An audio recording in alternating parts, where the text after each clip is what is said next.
Good afternoon, ladies and gentlemen. Welcome to the Singapore Pavilion here at COP29, where we come together to spotlight innovative solutions and collaboration that advance climate action. The pavilion here serves as a platform for us to exchange ideas, forge partnerships, as well as showcase Singapore's commitment to addressing climate challenges through meaningful dialogue and actionable outcomes. Today's session is about driving climate adaptation through water, pathways for Southeast Asia.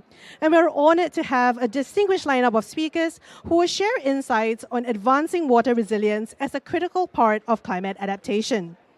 Now, water plays a critical role in Southeast Asia with issues like rising sea levels, changing rainfall patterns, and water scarcity becoming increasingly urgent.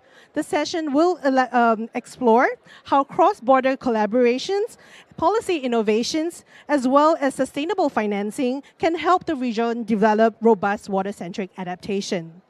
Now, we encourage you to stay engaged and ask questions at the end of the panel. It is my pleasure to introduce Professor Khoo Teng Chye to kickstart our afternoon session. Professor Khoo is the Director of NUS Cities and the Chairperson of the Southeast Asia Partnership for Adaptation Through Water, or CEPAW as we call it affectionately. He is a leading voice in urban sustainability and has played a pivotal role in championing innovative solutions for integrated water management and climate adaptation.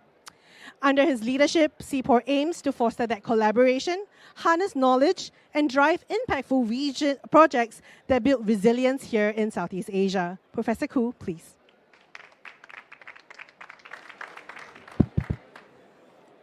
Okay, good afternoon. Thank you for being here. As you have heard, I think Southeast Asia is probably one of the most vulnerable regions to the impacts of climate. In fact, I think we are already bearing the brunt of climate change with more frequent events of flooding. Rising sea levels are already affecting our coastal cities and communities, and heat and drought leading to water shortages.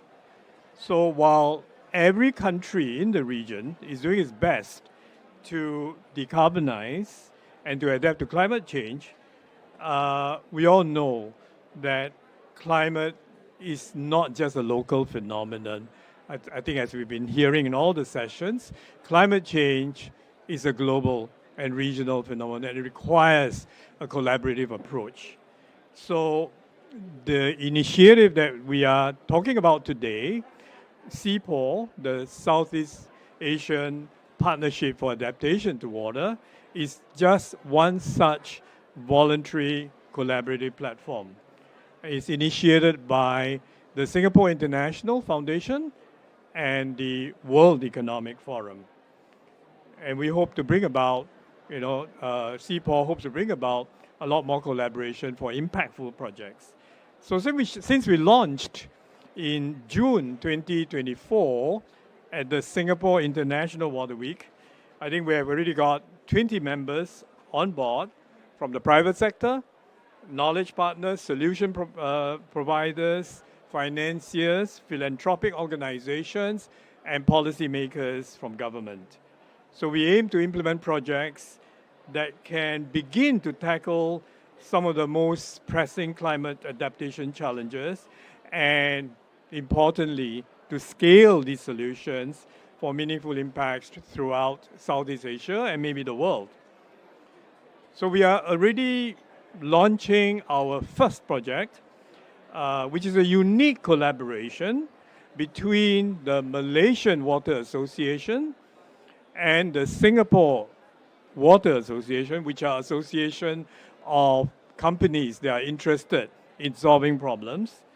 And they are working on a pilot project in the Malaysian state of Sarawak. Now, this project is really a simple and cost-effective solution, a water purification system based on renewable energy, but it will help to solve a very important problem of water access in underserved regions, in this case in Sarawak. I think it will help the state achieve its goal of 100% access to clean water by the year 2030. So when scaled, I think this project can be a solution for Southeast Asia. I think it is really and maybe beyond. And it's really the unique thing about this is it's a collective effort of water companies which have the expertise and the resources to be able to undertake such projects, which to companies are not very big, but I was very heartened when I talked to some of these companies that they are managing to get their employees, their young people especially, to go out and get these projects done. Now, 3 other projects are in the pipeline for SEAPAW. I think the first is a project that will improve rice productivity. I think we have heard that one of the great climate impacts is on our food production system, and rice is a big thing in Southeast Asia. So we have a project that will try out new methods of rice cultivation and new methods of irrigation, working with the International Rice Research Institute and the Temasek Life Sciences Lab of Singapore. And then there are 2 other projects which are knowledge sharing and research projects that are important to lay the foundation for identifying subsequent opportunities that we can then undertake as more projects for SEAPAW. And this will involve the World Economic Foundation, ASEAN universities, Southeast Asian universities, as well as companies. So today's panel, moderated by Michael To, who is the Director of Industry and Technology Collaboration in POV, I think they will discuss the theme, right, which is climate adaptation through water pathways for Southeast Asia. I think we have 3 very outstanding speakers. First, good friend Henk Ovink, the very famous former Dutch water ambassador, and now the executive director for the Global Commission of the Economics of Water. And by the way, that commission has one of the co-chairs, the president of Singapore, Mr. Tharman, who is really quite passionate about this issue.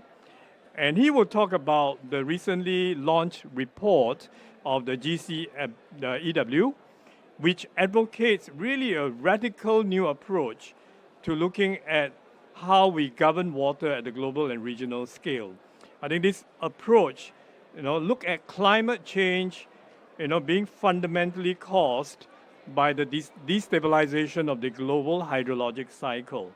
And so it actually recommends a very specific strategy and actually five very specific recommendations that all of us can actually take on board and create projects. So what SEAPAW hopes to do is to be able to implement some of the ideas of GCEW in Southeast Asia.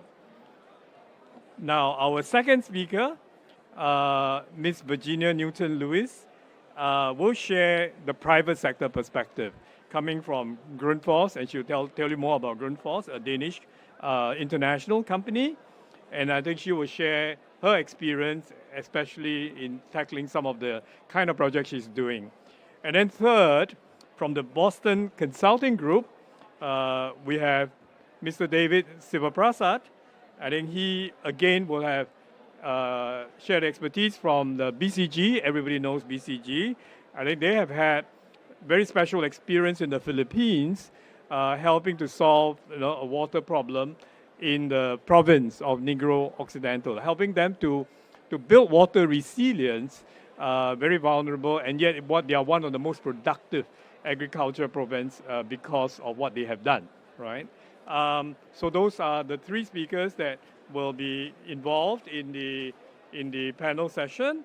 And before I conclude, I think we have a very special guest for this panel. We are very honored to have the Permanent Secretary of the Ministry of Sustainability and Environment from Singapore, Mr. Stanley Loh. He will come and say a few words to us. Stanley.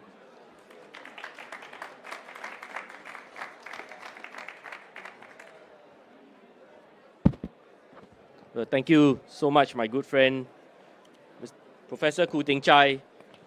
I always agree with everything he says. distinguished panelists, friends from PUB, and all the members of the audience, old and new friends. Very good afternoon. Thank you for joining us today at the Pavilion. The theme for COP29 in solidarity for a green world. And this underscores the critical need for unity in tackling global climate challenges. Climate change has a close nexus to water. Through the water cycle, the interactions among water, land, and the atmospheric systems, climate change affects the distribution of water across the world. This results in extreme floods sometimes, sea level rise in coastal parts of the world, and prolonged droughts in other times in other parts of the world. This impact is felt keenly in Southeast Asia, given our geography of long coastlines and vast tropical rainforests. In fact, back in Singapore, the last few days we have had a lot of rain. In case those of you who are here and you didn't notice. Based on the latest climate projections released by the Singapore Centre for Climate Research, we will experience more wet and dry extremes. Wetter when wet, drier when dry. The mean rainfall will increase between 10 to 90% during the wet seasons over parts of Southeast Asia, and then decrease by up to 30% in the dry seasons over parts of Southeast Asia. And this is consistent with the findings of the IPCC AR6. So I'm delighted that the Singapore International Foundation has launched SEAPAW in June this year, and this is really very meaningful and timely. First, SEAPAW builds on SIF's track record over the past 33 years. SIF projects have created community benefits in more than 28 countries around the world. SIF and the World Economic Forum are announcing their first project under SEAPAW to bring clean water access to rural communities. SEAPAW's project in Sarawak showcases the very close bilateral relationship between Singapore and Malaysia, and is an example of how innovations can be adapted to create benefits for local communities. The project uses advancements in membrane technology in the water purification process to enhance water resilience and address the issue of clean water supply. At the same time, it is powered sustainably. We love that. It uses renewable energy. Once the pilot is successful and partnered with the correct financing, it can be scaled up to benefit many more rural communities across Sarawak and beyond. This is a good example of how SEAPAW localizes global solutions by harnessing innovation and adapting them to meet the unique environmental and socio-economic needs of communities around Southeast Asia. Second, SEAPAW has already attracted 20 global and regional organizations as members and affiliates since its launch. This multi-stakeholder approach allows SEAPAW to harness the strengths from across the public, private, and philanthropic sectors and bring them together in addressing climate resilience challenges and advancing the SDG goals. By drawing on the SIF's regional network and WEF's expertise in public-private cooperation, SEAPAW is able to amplify the impact of community-led partnerships and develop innovative financing models to make the project viable. Third, I'm very glad to learn that SEAPAW has several other projects, especially the one with food, which is also under my ministry, and we do care a lot about it. The impact of these challenges will become more apparent as climate change picks up momentum, and it is important to be prepared early. These projects will contribute to the global goal of adaptation established under the Paris Agreement by enhancing adaptive capacity and strengthening the resilience of local communities. In closing, climate adaptation requires collective efforts from governments, businesses, civil society. I would like to encourage organizations and individuals across all sectors to explore how you can be a part of this meaningful effort. whether through funding, through providing innovative solutions, or community support, and reach out to join SEAPAW's mission and contribute to Southeast Asia's climate resilience journey.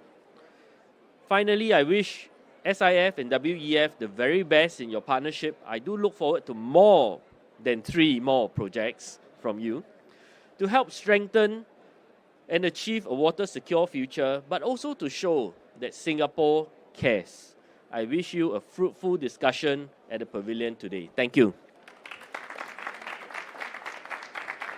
Thank you, Mr. Loh. And now we would actually like to just to remind everybody who are our panelists today. We have our moderator, Mr. Michael. Our moderator, Mr. Michael To, as well as other panelists, Dr. Virginia Newton-Lewis, Ms. Karina Chan, Mr. Dave Sivaprasad, and Dr. Hank Ovink. So while they're getting ready, the things on stage, once it's ready, we will invite our moderator and our panelists to join us on stage for the discussion.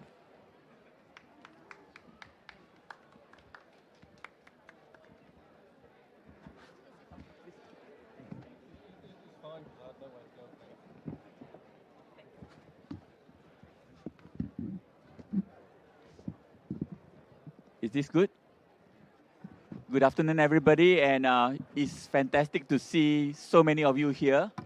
I think this is really one of the, perhaps, highlight of this event, I must say, because I think we're not just talking about really key ingredients. Collaboration, working together, solutions of all types, but more importantly, important delivery of much needed services, water services to communities in need. I think it's extremely heartening to hear what SEAPAW has done over the short term, and some of the projects that they have lined up will be tremendously interesting. So, Corina, we look forward to hearing from you later. But I think before I go in, I wanted to also perhaps share a little bit. I think we have really one of the 3 most key ingredients. Of course, leadership, yes. But I think we also have industry here today. We have thought leadership. And finally, we got the money people, the finance people. I think if things that make the world go round, it has to be partly contributed by these 3 elements. So I think we look forward to having you all share your thoughts, share your questions, ask your questions to this eminent panel that we have here. So to kick us off, I give Virginia. I know them so well. I think they're really an industry powerhouse. And I'm sure they have really solutions to share with us, some ideas to share with us. So over to you. Thank you so much. And thank you for inviting me to speak on this panel. It really is a pleasure to be here today. For those of you who don't know us, Grundfos is a water and climate solutions company working across the built environment, industry, and the water utility sector. We are Danish. We were founded in the 1940s, and we work all over the world. And while we sell all sorts of different water solutions, from sensors to dosing systems, I think it's fair to say we're probably best known for our pumps. We sell a lot of water pumps. If you like, we're the IKEA of pumps. We very much see our technology as an enabler of urban water resilience that needs to be deployed with an understanding of the local context. Today, though, I want to highlight the need for innovation. Innovation in technology, yes, that's a given, but arguably, more importantly, the need for innovation in the policy enabling environment and in the business models we use to drive the uptake of solutions. And it's really here where I think the SEAPAW initiative could be so powerful to help us with that innovation. On the technology, a key question is how we support adaptation while enabling us to meet our net zero goals and addressing some of the existing challenges we all know about in the water infrastructure, the water sector, sorry. So aging infrastructure, an aging workforce, and a very low tolerance for risk. For us at Grundfos, the key is to keep things simple and to find ways to better manage the infrastructure we have in place today while we plan for tomorrow. To do this, we see a role for intelligent water management solutions that are increasingly connected, increasingly clever, and most probably underpinned in the very near future by forms of AI. For example, solutions that combine sensors and analytics to build flood resilience by helping utilities get ahead of flood events and take action when it counts. These intelligent solutions already exist. At Grundfos alone, we have experience from working in the hotel sector in Jakarta, to pumping stations in China, to wastewater networks in the UK. The solutions are here, and we know that they can help support adaptation. The problem, though, is that we're not seeing deployment yet at the scale that we need to drive action. And this relates to the second challenge, the innovation needed in our policy and business models. And I just want to highlight a few things that maybe we could use in the discussion about where SEAPAW could play a role. So firstly, the need for business models that enable our end users, that's a kind of a fancy word for our customers, to really uptake the solutions that we have. So can we move away from upfront CapEx funding models into OpEx financing? I know that our peers and colleagues in energy efficiency have been doing these types of performance contracts for a long time. Is there a way we could explore that more fulsomely in the water savings world? We also need greater coherence and harmonizations of standards and policies. Too often, this standards environment doesn't match the performance of new technology. And I'm just going to throw in the example of how we're working on industrial water reuse in Europe as an example of this. The policy environment isn't fit for purpose for deployment at scale. And lastly, the issue that too often the technologies that we already have are trapped in this deathly pilot study trap, and that they can't break out of. Can we work together to find ways to explore regulatory test beds to make sure that we aren't testing technologies one utility by one utility to really drive scale? And I think I'm going to leave it there with the nutshell message that the technology is here, but the enabling environment doesn't help. Thank you, Virginia. I think those are really suitable opening encouragement for all of us, and I'm just dying to listen to you, Corinna. Your bosses have just set you new targets. She just spoke about you implementing locally. So I hand this over to you. I think your challenge is ahead of you. Thank you, Michael. Thank you, Prof. Khoo, and thank you, Mr. Loh, for sharing a lot about SEAPAW. But maybe I'll just share a bit of the genesis in terms of how SEAPAW came about. It's actually a very new initiative. When we first thought about it, it was in February, and that was where we had a discussion with WEF. I mean, we know that climate financing is, a huge chunk of it has gone to mitigation. And we thought that there's a need for adaptation as well. And 90% of adaptation work relates to water. And hence, it was like a no-brainer. We should do adaptation through water.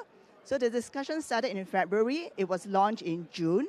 Since June till now, we have got our first project, which was just announced. And my bosses have indeed given me a tall order to have more projects, but we will try.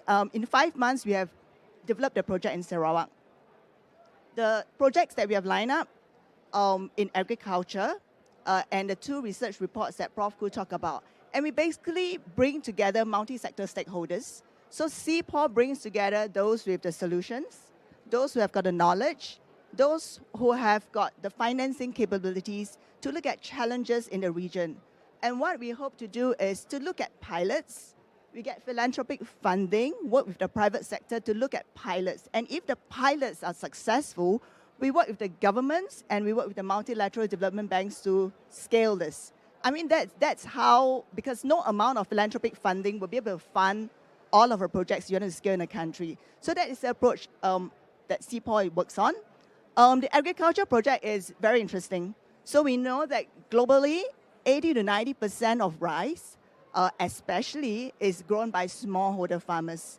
We want them to grow rice in a more sustainable manner to reduce water usage, reduce fertilizer. So we have a solution in terms of drip irrigation and fertigation.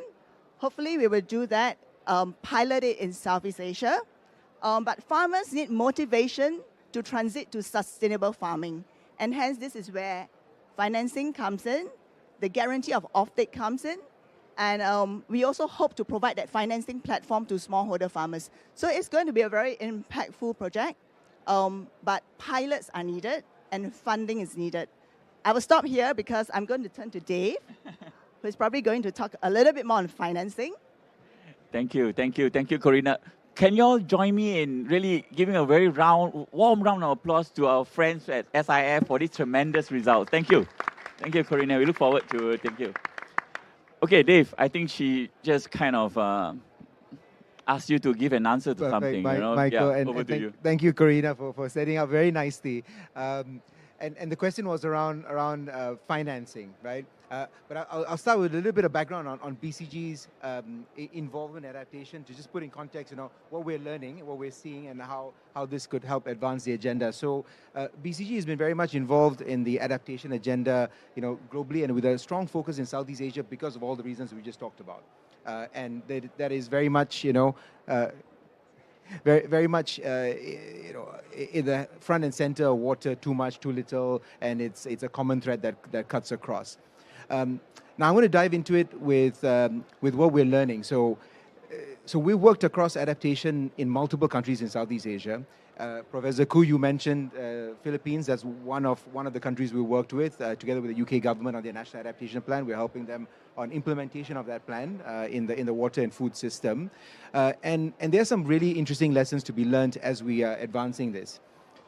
Still early days, no projects on the ground yet, but certainly there's some say promising examples. So let me start with at a high level what we're learning. One is that and Hank, you will speak about this later as well, that when it comes to adaptation in water, it is both nature-based solutions and engineered solutions, right? You need both.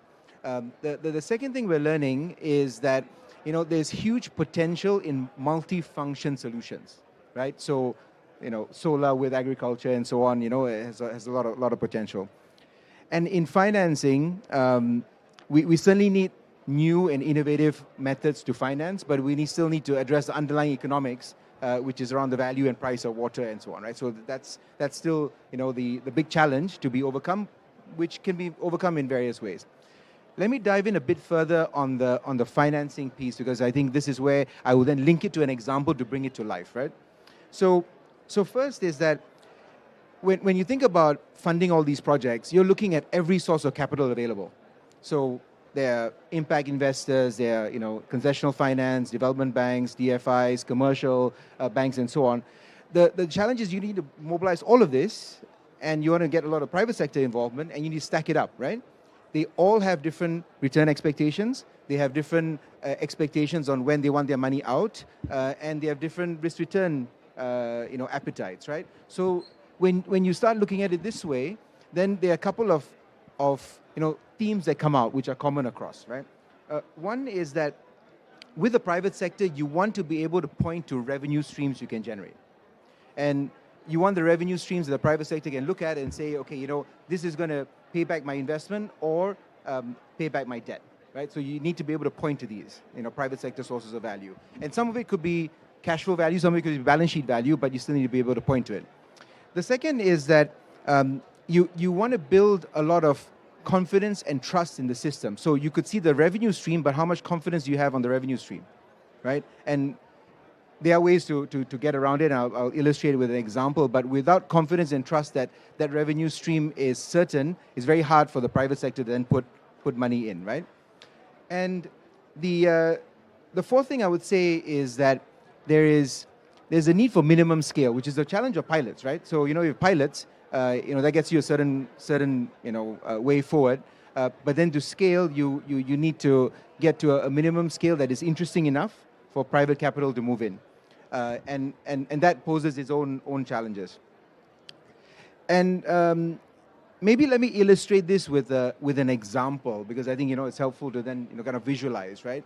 So going back to the Philippines, too much, too little water. One of the solutions, multifunction, where you can have impounding storage, when it rains too much, and you have solar-powered irrigation when you don't have water, right? Now, these are small units, but immediately you can start to see that, you can actually generate revenue streams off this, right? Because the solar, you could sell back to the grid, you get one revenue stream.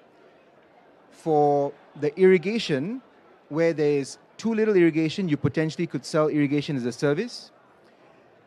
And when you have enough water, the end user farmers have the potential for higher yields and yield protection, right? So then you start building, okay, there's confidence in the system that those revenue streams could actually materialize.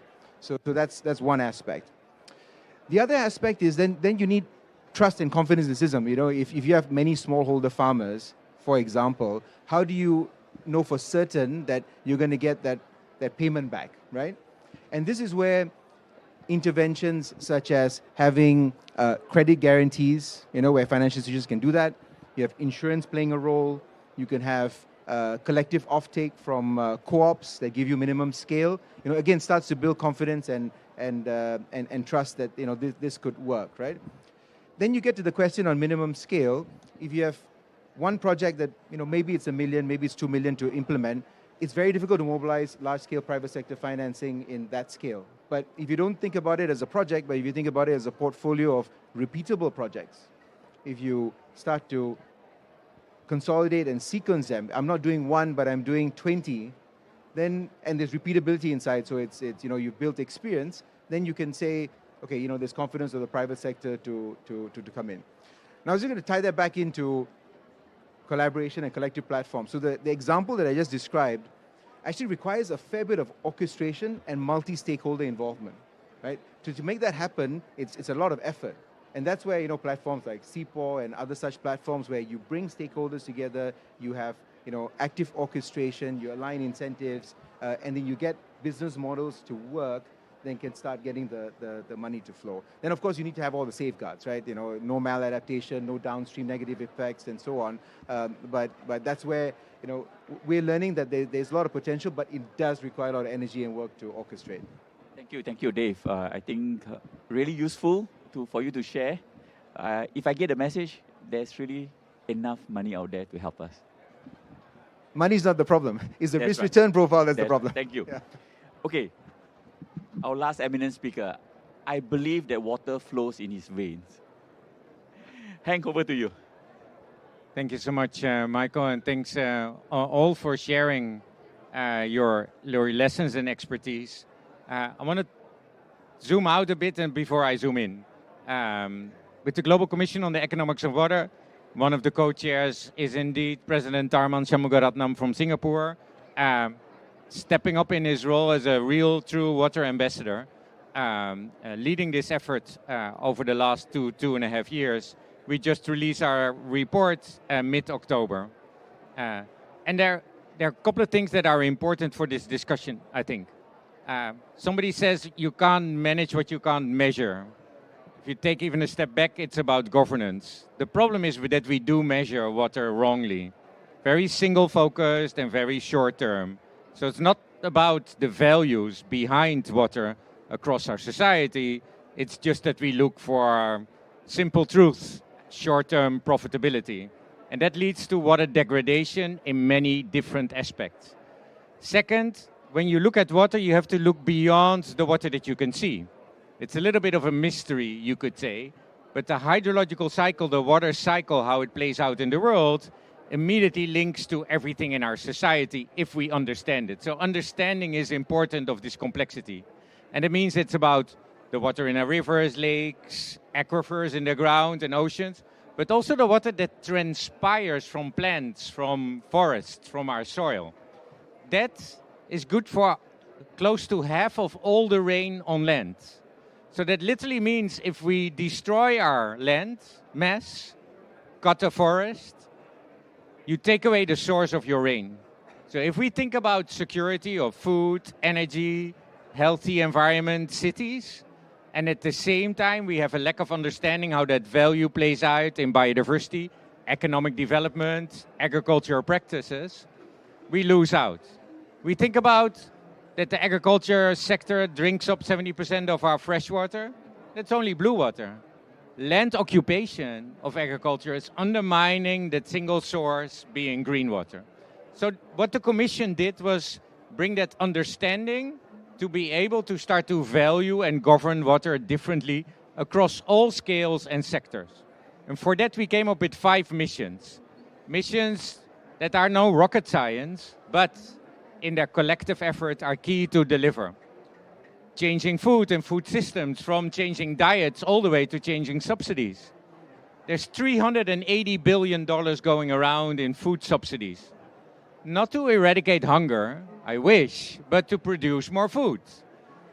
every one of those dollars is like a Ponzi scheme, because the dollar you invest in that actually undermines food security, water security. And if we don't have water, by the dollars you invest in producing more food, you actually undermine that same food security that you want to achieve.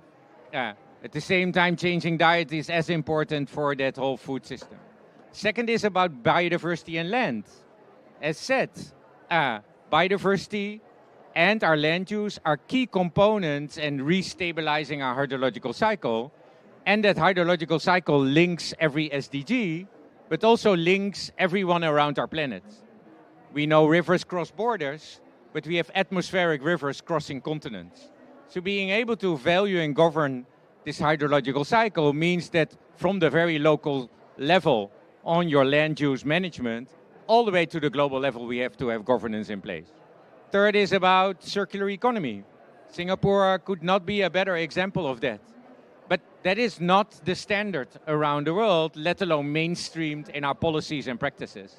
And figuring out how resource recovery, starting with water but moving to minerals and others, is key to our economic development, and mainstreaming that ambitious objective is going to be key. Fourth is about climate mitigation. We always think about adaptation, and water is key for adaptation, but mitigation, water use and water intensity and energy transition is going to be key if we want to resolve that energy transition. If I look at the continent where I was born, not live, but that is Europe, 25% of energy supply is one-on-one dependent on enough water. 25%. So that is not like a little bit somewhere in the corner. It is key to resolve. And last but not least, the relationship with health. We want to make sure that water is safe and secure and accessible for all. It is 2024, we're heading towards 2025, and we have half of the world, I'm going to repeat this, half of the world, so that's 4 billion people, that do not have access to sanitation facilities, a third of the world not to hygiene facilities, and over a quarter of the world not to safe drinking water. That is a shame and ridiculous. But we have the solutions. And I think here comes SEAPAW in, as well as Singapore as a convening space. Because if we want to change course, the Commission presented enablers on finance, on data, on governance, on partnerships, on utilities. You also have to create a safe space. Because we're in a lock-in where the policies of the past and the financial methodologies that are single-focused and short-term are not fit for purpose, not fit for our future ambitions. And the only way we can change is to reinvent that. But reinventing that really means a bypass around those existing structures. And for that, you need to be able to have candid conversations, to say to each other, this doesn't work and that does work. I made mistakes, but I'm going to improve. From the financial sector, from private sector, from governments, NGOs, single organizations, as well as partnerships. And SEAPAW creates such a safe space, as well as Singapore as a country, creates a hub for that innovation and being able to scale those innovations to become mainstream, actually against the current mainstream. And I think this is where the importance of the partnership between the Global Commission on the Economics and Water and SEAPAW played out, is that we said, in the opportunity to create this, in the context of climate change and the need for adaptation and the role of water in all three of them, it's going to be super helpful if we are going to help invest in SEAPAW to be able to let SEAPAW invest in those solutions to be scaled up across Asia and of course across the world. So with the Commission, we are focusing on those solution spaces because there's one conviction that came with this Commission. When we put together the Commission in the lead up to the UN 2023 Water Conference I led, we took inspiration from the Stern Review, Economic Review on Climate, and the Dasgupta Review, the Economic Review on Biodiversity. But I said, I have huge respect for Professor Stern and Professor Dasgupta, and, not but, for water we have to take a different approach. We have to bring a community together. We have to create a movement. So instead of asking a professor, we asked a group of leaders from across the world. President Tharman Shanmugaratnam, Dr. Ngozi Okonjo-Iweala from the World Trade Organization, former Minister of Finance from Nigeria, Johan Rockström, Professor in Environment and Climate in Potsdam in Germany, Mariana Mazzucato, leading the Institute for Innovation and Public Policy, and over 20 commissioners from every continent, every culture, every age, a youth activist and an activist in her 80s, and every background. 2/3 of them never worked on water. Because fixing water means fixing biodiversity, fixing agriculture and food systems, fixing energy and urbanization, fixing finance and governance before you're able to fix water. There's enough money in the world running around, but creating the opportunity that that money goes to the right projects in the right sectors for cross-sectoral approaches that really spur action and innovation is going to be key. And I hope with the Commission's report, the missions moving forward and the partnership with SEAPAW in Singapore, we can see not an uphill battle, but an uphill, how would you say, acceleration of those innovations that turn those innovations, that alternative, into the mainstream and not the alternative alone. Thank you. Thank you so much, Hank. I think it's a really wonderful elaboration of the work that you have done. And again, heartiest congratulations within the space and the energy that you have put in with the commissioners. I think fantastic. Maybe before I come back to Dave and Virginia, in response to what Hank has said, really, how do you see the industry, the finance, really, supporting this endeavor? I know you have mentioned it a little bit, but since you have heard from Hank himself and what Corina has said as well, what's your thoughts about it? I mean, I wanted to leave that first bite of the cherry to respond to that. But maybe before that, I think I just want to quickly talk a little bit about what Virginia has shared. Even at PUB, we are the national water utility in Singapore. As you know, water is scarce in Singapore. I mean, we don't have natural resources. So every day, the men and women of PUB, we think about how do we make sure that Singapore never go thirsty.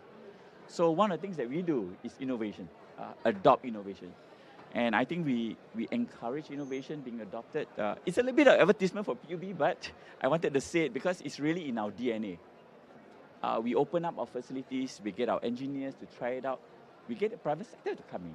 And we are prepared to put some money into it to make sure that we can try out some of the things. Because the challenges keep evolving, We finish one, but we come on to the next one. And I think we have worked with Grundfos on a couple of projects already. And I think it's an opportunity for both the utility to learn, but at the same time for the private sector to learn as well. So I think if there are utilities out here, and I think there are, I would like to really encourage all of you to be open towards innovation. I know we are cautious, and rightly so, because, you turn on the tap, you want to drink from water to be safe, right? But I think it's also useful for us to be open and to try out new things. So on this note, before I pass the mic back to them, I will go into the question and answer session after this. So if you have comments and thoughts and inputs, please start framing them up. I hope you keep it concise and short before we go into the next segment. So maybe I hand over to Virginia and Dave to respond to what Hank has suggested to us. Ladies first? Okay, ladies first. I think I have two main reflections from listening to the panel. And the first one is integration. I mean, people weren't necessarily calling it integration. I think, Dave, you were calling it multi-function solutions, but I heard integration. I heard integrations in the problems, integration of the problems, integration of the solutions. And I know in Grundfos, we are focusing very heavily on integrated solutions between water and energy and integration in policy. And so I think if SEAPAW wants to have a focus on something, it's how do we grapple with this very simple word, integration? What data do we need to understand integration? How can we act to integrate and to really turn this kind of slightly nebulous idea into action? So my first takeaway from the commentary was integration. The second commentary I had, or the second reflection I had on this, was, goodness me, we need consensus building forums. when you're talking about financing and the different expectations of the investors, depending on where they come from, or Henk, when you were talking about moving around these existing structures, I think the collaborative platforms really are about finding ways for consensus. And industry, I think, needs to step up to that. I mean, I think we too often hide a little bit behind competition law and the kind of the difficulties that we have in engaging in some of these discussions. Can we be better at entering pre-competitive spaces so that we can support the consensus building? You know, for example, city industry forums and this kind of thing. So I think key takeaways, integration, consensus building, and good luck, CEPAW. Thank you, thank you. So Corina, you have some ideas for your work plans already, I'm sure. Thank you. Dave, over to you. Yeah, thanks, Virginia. You know, I fully agree. Integration and multifunction are probably converging on the same thing, right? So yeah, fully agree with you. I would add to that to say that, you know, kind of stepping back, if you take a private sector view on it, and you do want private sector to play a role, then just creating transparency on why it is in their interest to act is hugely valuable. So if you take any value chain of any industry that's highly water dependent, and if you can create the transparency for all actors involved, whether that's in the food sector or a manufacturing sector that is highly water dependent, that if you create water stress here, you know, you're going to suffer down the chain, right? And just creating that transparency will motivate action to think of, you know, how do I deploy resources, investment to safeguard my long-term commercial interests? Now, that's one part of it, transparency. That works within the incentives of the capitalist system, right? You still need to have the laws and the policies that appropriately value the use of water. Now, and this is a very complex question on value and pricing and so on. But if you have a situation, I was going to illustrate it with an example. If you have a situation where it is better off for a farmer to use a diesel generator to pump water off the river and flood irrigate their farm, if that's a better economic outcome for them than use, you know, precision irrigation, then something has failed in the system in terms of, you know, how we're pricing and valuing, you know, that water. Right now, it doesn't mean that you need to put a price, but you can put, you know, mandates, you can put access rights, you can put permitting. You know, you certainly have to put the appropriate, you know, social safety nets for those who are vulnerable. So it is not an easy one, but it's certainly, you know, pointing to where the behavior is leading to suboptimal use of water. That's where we need to target and start moving the incentives. Thank you, thank you. Maybe just a quick response. Yeah, I think Hank, you're just saying. Yeah. Can I pick up on the last and actually also what you said? That there is one way in that we need to advance how we value this better, this holistic integrated approach. At the same time, we also have to challenge how we currently value. So it's not only that we have to say, there's this amazing future where we look across all the SDGs and we value everything in our business cases. We have to be very candid and honest that currently we value stupidity. That is on the short term profitable, but on the long term destructive. And the moment we don't see that beast in the eye, we can have a long theoretical debate on how these values all play out. So I think it's a combination of both. With the Commission, we did both and said, we have to go over the current way of that single focus short-term way of profitability that is not profitability on the midterm, and actually be very candid, it's already not profitable now. Water insecurity, over half of the world lives in a water insecure situation. And that is only moving towards 2/3 and beyond. Production fail now because we have floods, droughts, land degradation, biodiversity decline, and a destabilized hydrological cycle. The extremes are only going up. So this is not about the future, this is about now. And we have to look that in the eye and not only focus on, these amazing examples of how can we value that. We have to, but we also have to challenge the status quo in that sense to say, we have to put something in place now to be able to safeguard that single source that we have for life at large and make sure it's there for our future generations, our environment, and our economies. Thank you, Hank. Thank you for the excellent summary for us. I'm going to open the session to the floor right now. And if with your permission, I'm going to just bundle the questions because I'm sure there are quite a number of questions, and I'll allow the panel to perhaps respond. Of course, you have sessions. You can time after this as well, after the session, to also talk to the panelists. So maybe if I could just open the floor, one over there and one over back there. Okay? Yep. Over to you first. Can you please introduce yourself and the organization you're from? Thank you. Absolutely. Thank you so much. Is it not working? Okay, got it. All right. My name's John Matthews. I'm the executive director of an organization called Agua Alliance for Global Water Adaptation. We were founded about 14 years ago with the World Bank to work on water and climate issues. We have a lot of, let's say, empathy with SIF and with the ideas and aspirations of SEAPAW. In our spirit and work globally on water and climate issues, we like to think that climate change is the risk. It's widely viewed as a risk multiplier, but we think that water is the resilience multiplier. And I think that's a part of what you're trying to reach as well. I'd like to make a quick intervention that's about some of the issues I think that have been kind of floating behind.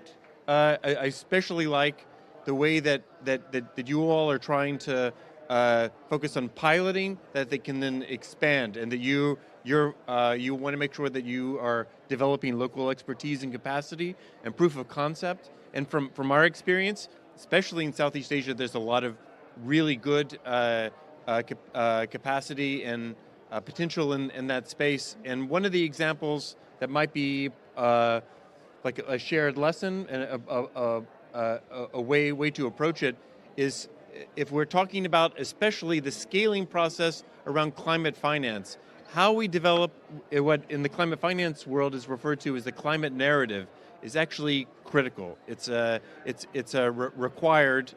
There's a methodology. It's called CRIDA, C-R-I-D-A, climate risk informed decision analysis that we developed with UNESCO. Its pilot project actually is in Udon Thani, the second largest city in Thailand. And it's a methodology that brings in stakeholders exactly the way you've talked about. This initial project was looking at trade-offs between energy, between irrigation and water supply and sanitation issues. And by using the stakeholder engagement process, it developed a fundable project that actually included both built and nature-based solutions. And it's a methodology that has been given the A+ rating by the World Bank and by the GCF. And ADB has also used it too. Thank you. Thank you for your contribution to this session. The lady at the back. Hi, everyone. Thank you so much for your presentation. My name is Alice. I'm a current MBA and MPP student at Harvard University, but prior to this, I worked for the Nature Conservancy. I had one question particularly related to these ideas of pilots and scaling. I think one thing that's particularly unique about water is that it has very localized forms of governance, and sometimes that form of political governance around water makes it very difficult for certain water solutions to scale. My question for you is, what are the parameters that you use and criteria you use to see how a certain pilot project can scale, given that in the realm of locally led adaptation and the uniqueness of water regulations, it's often quite difficult to do so. Thank you. Thank you. Thank you. Maybe if I can take one more question. If not, I will perhaps come back to the panel. Would you like to have some quick reactions to the thing? Anybody?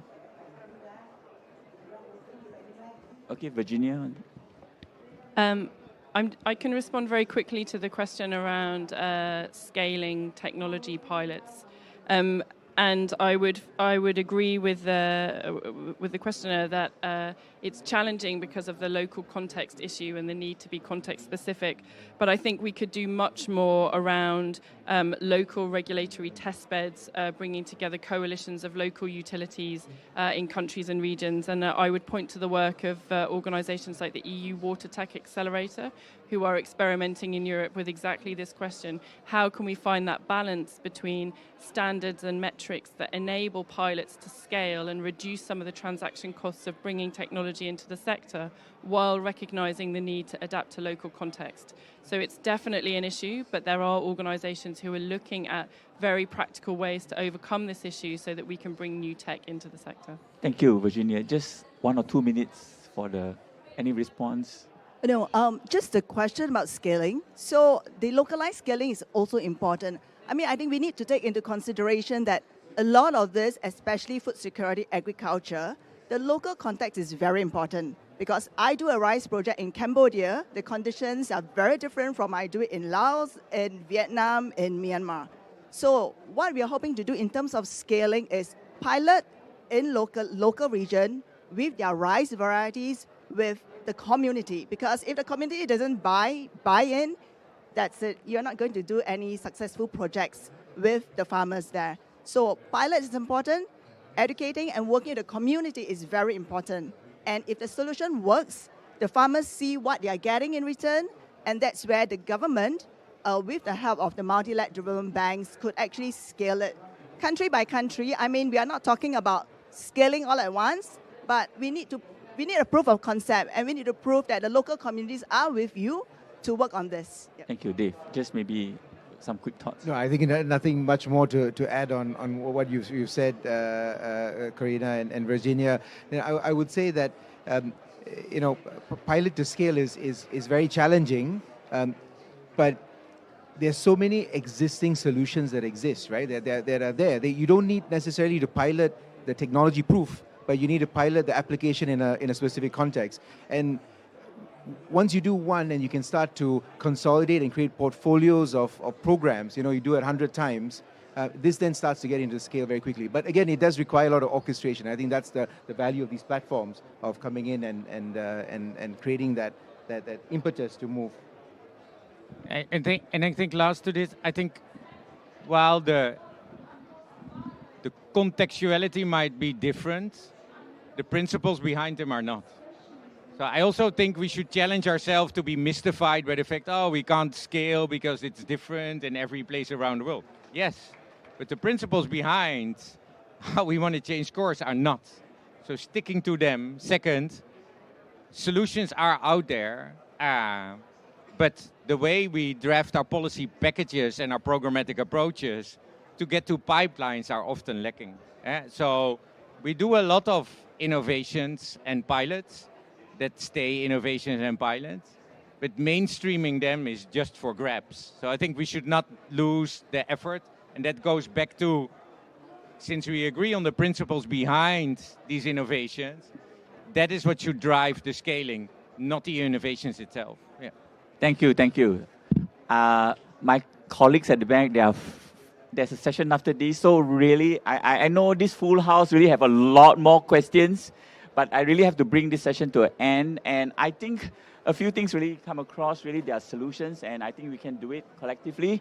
So I'd like to perhaps round off by wishing SEAPAW, SIF, all the very, very best. I think you have partners here who are ready to work with you and to collaborate with you. So on this note, please feel free to engage with our panelists after this session.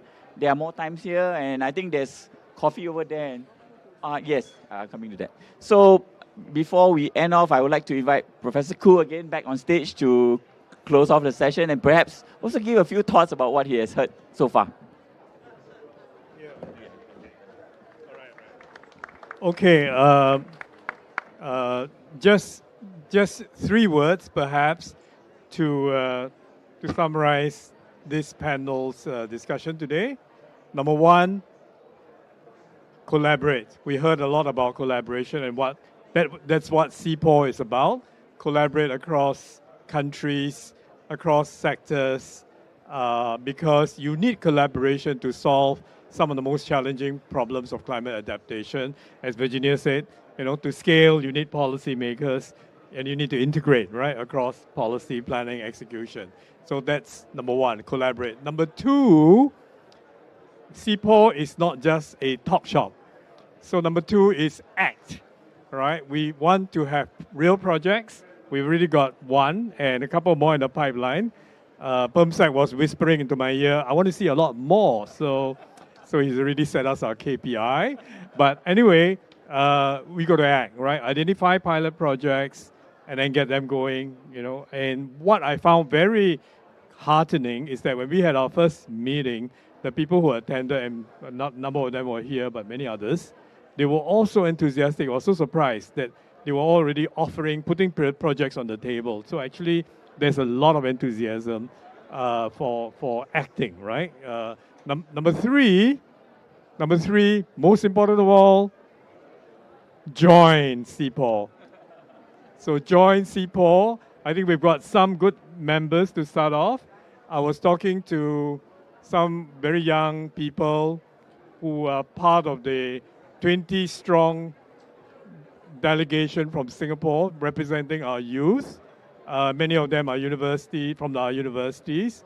And in fact, I think we do need youth representatives on CEPAW, not just from Singapore, but from all the Southeast Asian countries. I think they are a very important voice in the discussion, and they can also help us to execute.